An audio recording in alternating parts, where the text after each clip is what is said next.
Hi all. So നമ്മളിന്ന് വന്നിരിക്കുന്നത് ഇഗ്നോൻ്റെ MA ഇംഗ്ലീഷിൽ വരുന്ന MEG7 paper code MEG7 block 1 വരുന്ന non fictional pros A survey എന്ന പാർട്ടാണ്. അപ്പോൾ ഈ പാർട്ടിൽ നമുക്ക് ഡയറക്റ്റ്ലി ചാപ്റ്ററിലേക്ക് നോക്കാം. ഈ ഒരു പാർട്ടിൽ, ഈ ഒരു യൂണിറ്റിൽ നമുക്ക് കാണാൻ പറ്റുന്നത് എന്താണ്? In this unit we shall trace the beginnings of Indian English non fictional prose. So you will be also familiarised with the forms and varieties of pros.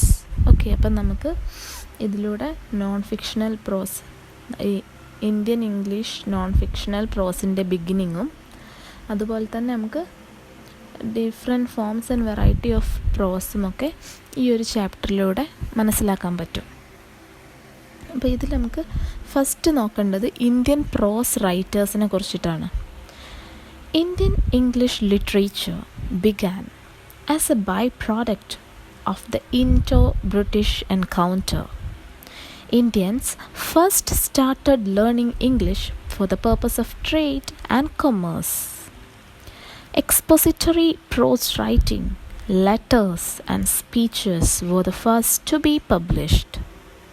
The first Indian author in English, Deen Mohammed, published his memoir, The Travel of Deen Mohammed, in 1794. അപ്പോൾ ഇതിൻ്റെ ഒരു ഇൻട്രൊഡക്ഷനിൽ നമുക്ക് കാണാൻ പറ്റുന്നത് Indian English literature തുടങ്ങിയത് ഒരു ബ്രിട്ടീഷുകാരുടെ ഒരു വരവോട് കൂടിയാണ് അല്ലെങ്കിൽ അതിൻ്റെ ഒരു ബൈ പ്രോഡക്റ്റായിട്ടാണ് നമ്മൾ ഇന്ത്യൻ ഇംഗ്ലീഷ് ലിറ്ററേച്ചർ തുടങ്ങിയിട്ടുള്ളത്. മോസ്റ്റ്ലി നമ്മൾ ഇന്ത്യൻസ് ഇംഗ്ലീഷ് പഠിക്കാൻ തുടങ്ങിയത് ട്രേഡിനും കൊമേഴ്സിനും വ്യാപാര മേഖലകളിൽ യൂസ് ചെയ്യാൻ വേണ്ടിയിട്ടാണ് ഇന്ത്യൻസ് ആദ്യമായി ഇംഗ്ലീഷ് പഠിച്ചു തുടങ്ങിയിട്ടുള്ളത്. പിന്നെ അത് പ്രോസ് റൈറ്റിംഗ്, എക്സ്പോസിറ്ററി പ്രോസ് റൈറ്റിങ്ങിലേക്കും പിന്നെ ലെറ്റേഴ്സ് എഴുതാൻ, സ്പീച്ചസ് പറയാൻ ഒക്കെ ആയിട്ട് പിന്നെ അതിങ്ങനെ മാറി മാറി ആളുകൾ പഠിച്ചു വന്നു.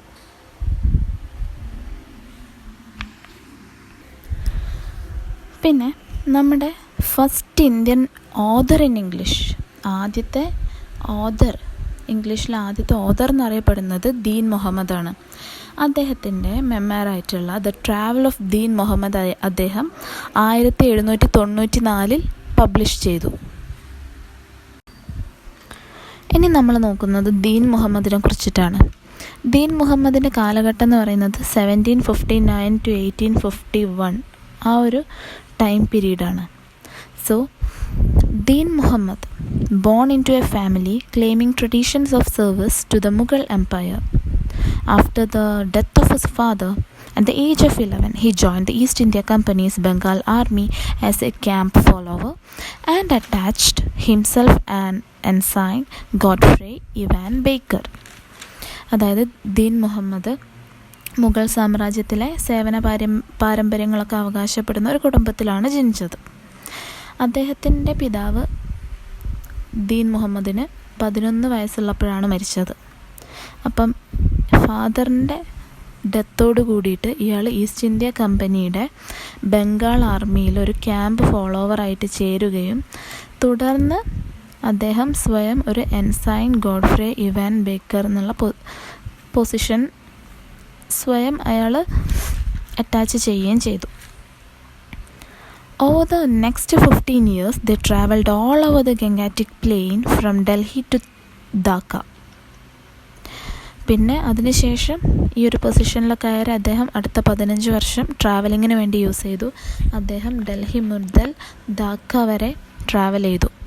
പിന്നെ ദീൻ Muhammad became a market master and then a subaltern officer as his Anglo-Irish patron rose to become the captain of his unit. അദ്ദേഹത്തിൻ്റെ രക്ഷാധികാരി, അതായത് ആംഗ്ലോ ഐറിഷ് രക്ഷാധികാരി അല്ലെങ്കിൽ ക്യാപ്റ്റൻ, ഒരു രക്ഷാധികാരി ഒരു ക്യാപ്റ്റൻ പദവിയിലേക്ക്, അദ്ദേഹത്തിൻ്റെ ആ ഒരു യൂണിറ്റിൻ്റെ ക്യാപ്റ്റൻ പദവിയിലേക്ക് എത്തിയപ്പോൾ ഇദ്ദേഹം ഒരു മാർക്കറ്റ് മാസ്റ്ററായും പിന്നെ അതിനുശേഷം സബാൾട്ടർ ഓഫീസറായിട്ടും മാറുകയാണ്. When Baker sailed home to Cork in 1784, Dean went to Ireland with him and he settled down there and married an Anglo-Irish girl. ശേഷം ബേക്കർ ഹോം ടു കോക്ക് വരെ സെയിൽ ചെയ്യുകയും, അതായത് 1784 ആ സമയത്ത് ദീനും അദ്ദേഹത്തിൻ്റെ കൂടെ അയർലൻഡിലേക്ക് പോവുകയാണ്. അപ്പോൾ പിന്നീട് അവിടെ സെറ്റിലാവുകയും അവിടെ നിന്ന് ഒരു ആംഗ്ലോ ഐറിഷ് ഗേളിനെ മാരി ചെയ്യുകയും ചെയ്യുന്നുണ്ട്. പിന്നെ ഇദ്ദേഹം റൈറ്റിങ്സിലേക്കും കടക്കുന്നുണ്ട്. അതായത് അദ്ദേഹം എഡിസണിൻ്റെയും സ്മോളറ്റ്സിൻ്റെയൊക്കെ വർക്ക്സ് വായിക്കാറുണ്ടായിരുന്നു. അപ്പം ഈ ഒരു വർക്ക്സാണ് അയാളെ എഴുത്തിലേക്ക് എൻകറേജ് ചെയ്തത്. In 1794, he published his book, The Travels of Deen Muhammad, a native of Patna in Bengal, through several parts of India, while in the service of the Honorable the East India Company. അപ്പോൾ 1794 അദ്ദേഹം the travels of Deen Mohammed എന്നുള്ള book publish ചെയ്തിട്ടുണ്ട്.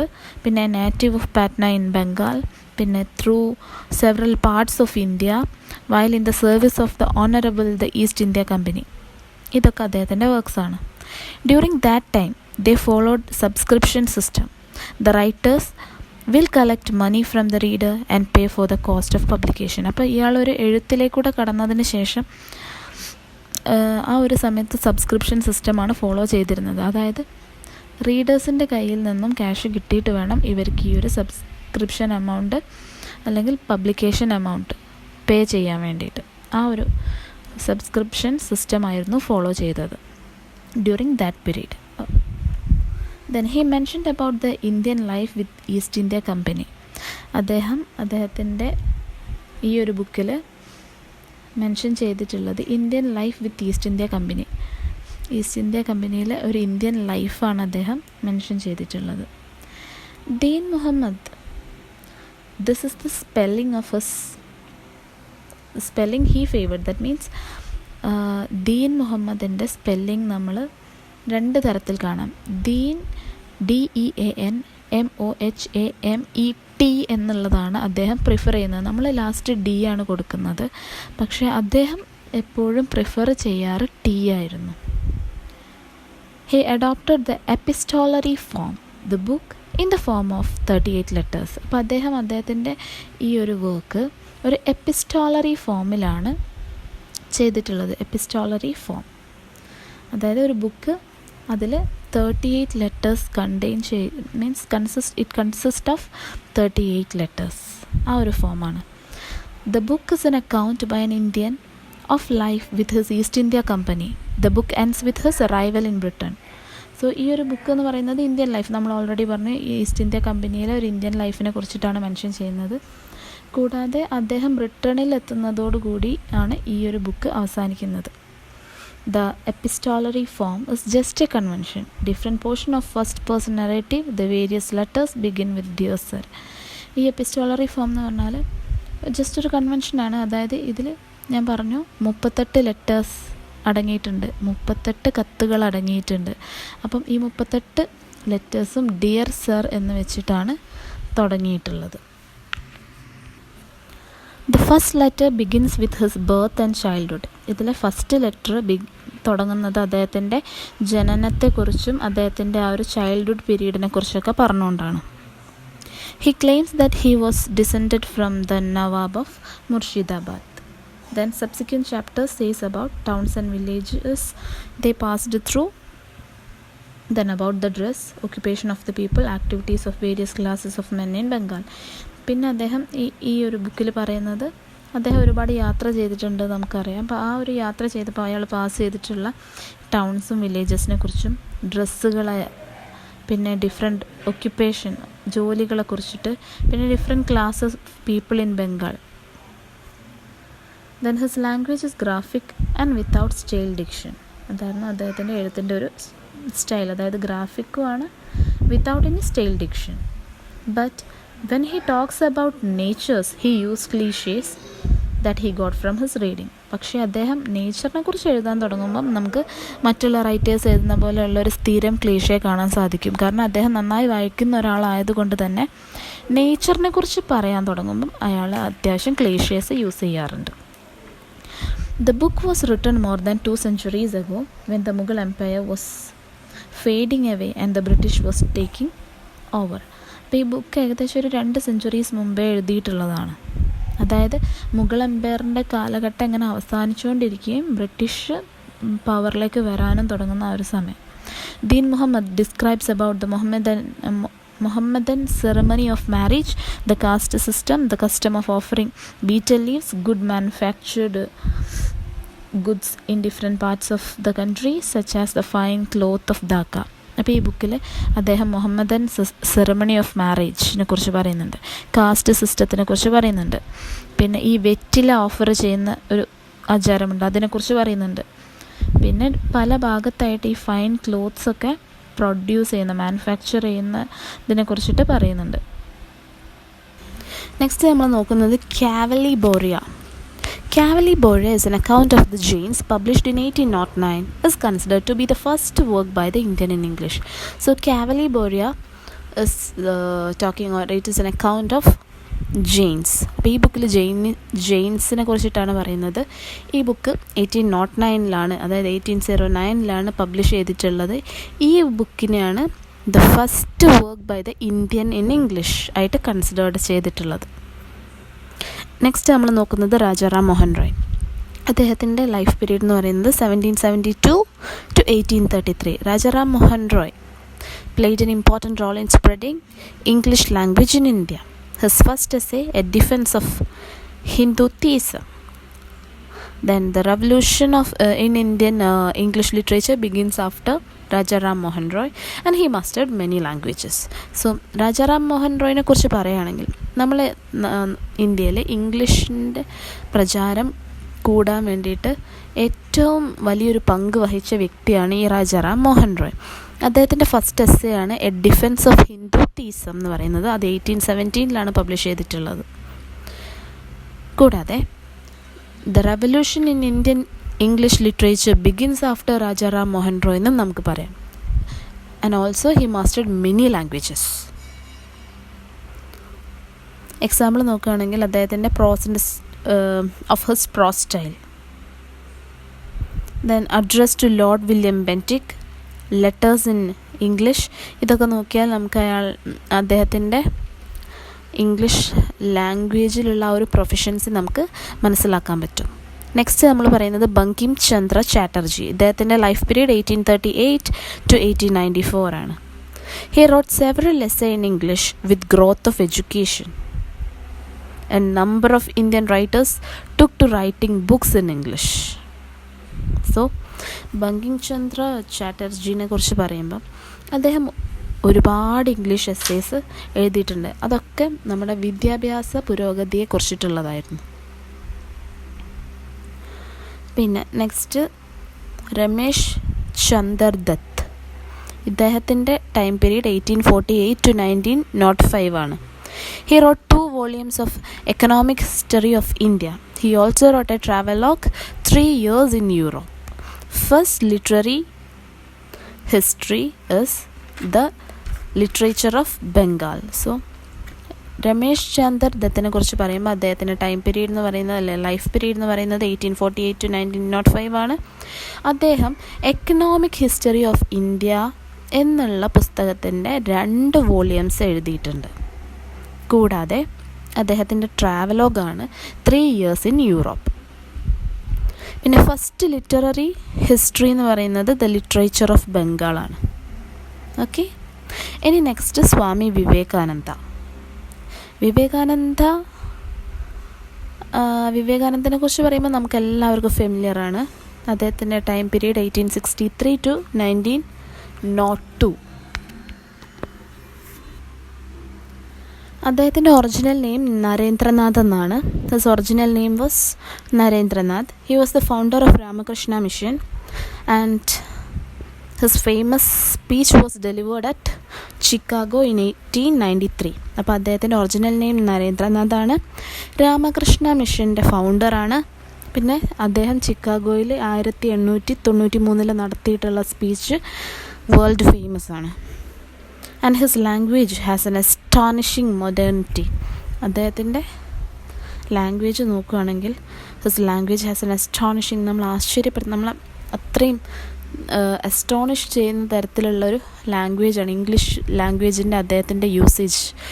അത്രയും ഒരു വായനക്കാരനെ അത്രയധികം, അല്ലെങ്കിൽ അയാൾ സംസാരിക്കുമ്പോൾ അയാളുടെ സ്പീച്ചസിലാണെങ്കിലും നമ്മൾ അത്രയധികം ഇംപ്രസ് ആവും. Next is Rabindranath Tagore. His time period is 1861 to 1941. He is known as the brightest star in the Bengali literature. My childhood days and reminiscence are his early works. Rabindranath ടാഗോറിൻ്റെ ലൈഫ് പീരീഡ് 1861 to 1941 ആണ്. ബംഗാളി ലിറ്ററേച്ചറിലെ വെട്ടിത്തിളങ്ങുന്ന ഒരു നക്ഷത്രം എന്നറിയപ്പെടുന്നത് രബീന്ദ്രനാഥ ടാഗോറിനെയാണ്. അദ്ദേഹത്തിൻ്റെ early works ആയിട്ട് പറയുന്നത് my childhood ഡേയ്സും reminiscences. Next is his writings were like lecture, sadhana, 1913. His first prose work in English is based in lectures he gave on Indian philosophy at Harvard University. Nationalism is the one that makes most sense today. So his writings were like lecture. അദ്ദേഹത്തിൻ്റെ എഴുത്തുകളൊക്കെ ഒരു lecture പോലെയായിരുന്നു. അങ്ങനെ നോക്കുകയാണെങ്കിൽ അതിലൊന്നാണ് സാധന, 1913 publish ചെയ്ത. അദ്ദേഹത്തിൻ്റെ first pros work in ഇംഗ്ലീഷാണ്. അത് കൂടാതെ it is based on lectures he gave on Indian philosophy at Harvard യൂണിവേഴ്സിറ്റിയിൽ അദ്ദേഹം ഡെലിവർ ചെയ്തിട്ടുള്ള ഇന്ത്യൻ ഫിലോസഫീനെ കുറിച്ചിട്ടുള്ള ലെക്ചറിനെ ബേസ് ചെയ്തിട്ടാണ് ഈ ഒരു ബുക്ക് എഴുതിയിട്ടുള്ളത്. Nationalism is the one that makes most sense today. Next, Mahatma Gandhi was the most important personality of this age. His autobiography is considered as the most important book. Mahatma Gandhi was the most important personality of that age. ആ ഏജിലെ most important personality എന്ന് പറയുന്നത് മഹാത്മാഗാന്ധി ആയിരുന്നു. അതുകൊണ്ട് തന്നെ അദ്ദേഹത്തിൻ്റെ ഓട്ടോബയോഗ്രഫിയെ നമ്മൾ ഒരു most important വർക്കായിട്ടാണ് consider ചെയ്യുന്നത്. My experiment with truth. Okay, അപ്പം നമ്മൾ ഫസ്റ്റ് പാർട്ട് ഒരു ബ്ലോക്ക് ഫുള്ളായിട്ടില്ല. അതിൽ നോൺ ഫിക്ഷണലിനെ കുറിച്ചിട്ട് പ്രോസിനെ കുറിച്ചിട്ട് പറയുന്നത്, നോൺ ഫിക്ഷണൽ പ്രോസിനെ കുറിച്ചിട്ട് ഒരു ഇൻട്രൊഡക്ഷനാണ് ഞാൻ തന്നിട്ടുള്ളത്. ഇനി നമുക്ക് ഓരോരുത്തരെയായിട്ട് നോക്കാനുണ്ട്. അപ്പം നമ്മളത് അടുത്ത ക്ലാസ്സിൽ പോസ്റ്റ് ചെയ്യുന്നതായിരിക്കും. അപ്പം നിങ്ങളുടെ സപ്പോർട്ട് വേണം. സോ ഓരോ ക്ലാസ്സും ഞാൻ പോസ്റ്റ് ചെയ്യുന്ന സമയത്ത് നിങ്ങളത് സ്കിപ്പ് ചെയ്യാതെ കാണുക. കൂടാതെ നിങ്ങളുടെ ഫ്രണ്ട്സൊക്കെ നമ്മുടെ MEGക്ക് ചേർന്നിട്ടുണ്ടെങ്കിൽ, MA ഇംഗ്ലീഷിന് ചേർന്നിട്ടുണ്ടെങ്കിൽ അവർക്കൊക്കെ ഒന്ന് ഷെയർ ചെയ്ത് കൊടുക്കുക. So thank you for watching.